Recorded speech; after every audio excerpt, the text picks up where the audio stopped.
Friends, welcome to kitchen art. Friends, અત્યારે બજારમાં ખૂબ જ સરસ સીતાફળ આવી રહ્યા છે અને સીતાફળ ખાવાનું આપણે મન થાય છે. સીતાફળ મોટા હોય કે નાના હોય, તેમાં રહેલા બિયાના કારણે ખાવાનો કંટાળો આવતો હોય છે અને નાના બાળકો તો વ્યવસ્થિત ખાઈ જ નથી શકતા તેના બિયાના કારણે. વળી ક્યારેક તો બજારમાંથી જે સીતાફળ લાવ્યા હોય તે કાચા પણ હોય છે. તો કાચા સીતાફળને કઈ રીતે આપણે 2 દિવસમાં પકાવી શકીએ છીએ, તેમજ સીતાફળમાંથી બી અને પલ્પને કઈ રીતે આપણે દૂર કરી શકીએ છીએ હાથ ખરાબ કર્યા વગર, તેની હું 3 ટિપ્સ બતાવીશ. જો વિડીયો યુઝફુલ લાગે તો લાઇક અને શેર કરજો. મારી ચેનલ ઉપર નવા હોય અને મારી ચેનલને હજુ સબસ્ક્રાઈબ ન કરેલ હોય તો સબસ્ક્રાઈબ કરી બાજુનું બેલ બટન દબાવવાનું ભૂલશો નહીં, જેથી કરીને તમને મારા નવા વિડીયોનું નોટિફિકેશન મળતું રહે. તો ફ્રેન્ડ્સ, સૌથી પહેલાં અહીંયા આપણે સીતાફળ લેશું. તો પાકા સીતાફળમાંથી હાથ ખરાબ કર્યા વગર કઈ રીતે આપણે તેમાંથી પલ્પ અને બિયાને અલગ કરી શકીએ છીએ, તેના માટે મારી પાસે 3 જુગાડ છે. અને જો આ રીતે તમે પલ્પ કાઢી લેશો તો બાળકો આરામથી ખાઈ શકશે અને તમે તેને સ્ટોર પણ કરી શકશો. તો સૌથી પહેલાં તમારે શું કરવાનું, આ રીતે એક બાઉલ ઉપર આપણે ગળણી રાખી દઈશું અને ગળણી રાખ્યા પછી સીતાફળને આપણે આ રીતે કટ કરી લેશું. હવે ચાકુ અથવા ચમચીની મદદથી તમે ખૂબ જ સહેલાઈથી તેની ઉપરની છાલને દૂર કરી શકો છો અને ચમચીથી આ રીતે બધો પલ્પ તમારે કાઢી લેવાનો.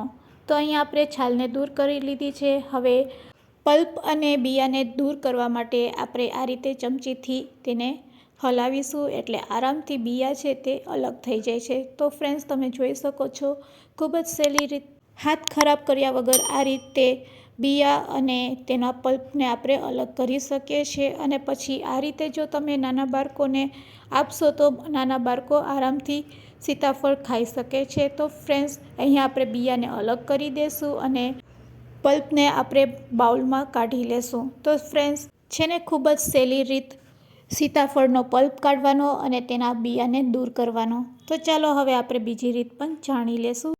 અને હા ફ્રેન્ડ્સ, જો તમારા સીતાફળ કાચા હોય તો તમારે તેને પ્લાસ્ટિકની કોથળીમાં ભરીને બાજરા અથવા તો ચોખામાં દાટી દેવાના. 2 દિવસ રાખશો એટલે સીતાફળ સરસ પાકી જશે. પાકેલા સીતાફળને પછી તમે ફ્રીજમાં સ્ટોર કરી શકો છો.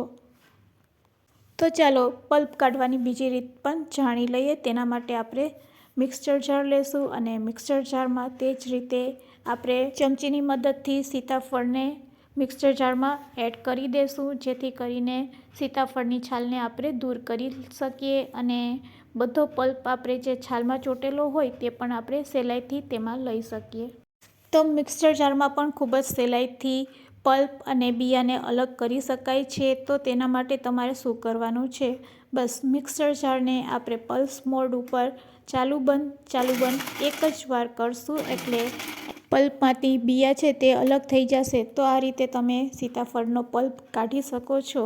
તો ફ્રેન્ડ્સ, આ રીતે તમે જોઈ શકો છો કે સીતાફળમાંથી ખૂબ જ સહેલી રીતે પલ્પ છે તે દૂર થઈ જાય છે અને તેના બિયા પણ અલગ પડી જાય છે. બસ હવે ફરીથી આપણે એક બાઉલ લેશું અને તેના ઉપર ગળણી રાખી દેશું અને આ પલ્પને તેમાં લઈ લેશું, જેથી કરીને ખૂબ જ સહેલાઈથી આપણે તેના બિયા છે તે અલગ કરી શકીએ. તો ફ્રેન્ડ્સ, આ હતી આપણી બીજી ટિપ્સ, જેનાથી આપણે સીતાફળના બી છે તે આરામથી અલગ કરી શકીએ છીએ અને ખૂબ જ સહેલાઈથી આપણે સીતાફળનો પલ્પ પણ બનાવી શકીએ છીએ. આ રીતે પલ્પ કાઢીને પણ તમે બાળકોને ખવડાવશો તો બાળકો હોશે ખાશે અને બી કાઢવાની કોઈ પણ ઝંઝટ નહીં રહેશે. તો ચાલો હવે આપણે ત્રીજી રીત પણ જાણી લઈએ. ત્રીજી રીત માટે અહીંયા આપણે લેશું ચોપર.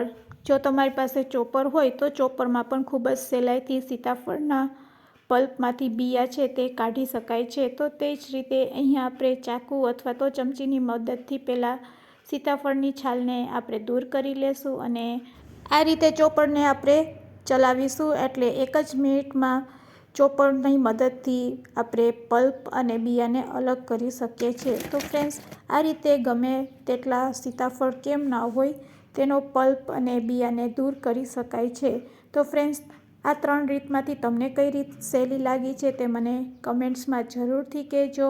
અને જો તમને આ રીત પસંદ આવી હોય તો તમારા ફ્રેન્ડ્સ, મિત્ર અને ગ્રુપમાં શેર કરવાનું ભૂલશો નહીં. હવે આ રીતે તમે જો સીતાફળનો પલ્પ કાઢીને સ્ટોર કરશો અને ફ્રીજમાં રાખી દેશો તો તે અઠવાડિયા સુધી બિલકુલ બગડશે નહીં, કારણ કે અહીંયા આપણે હાથનો ઉપયોગ કર્યા વગર જ આ પલ્પ કાઢેલો છે, એટલે તે લાંબા સમય માટે તમે સ્ટોર કરી શકશો. અને જો તમારા બાળકોને આ રીતે પલ્પ કાઢીને ખવડાવવો હોય તો આરામથી ખવડાવી શકો છો.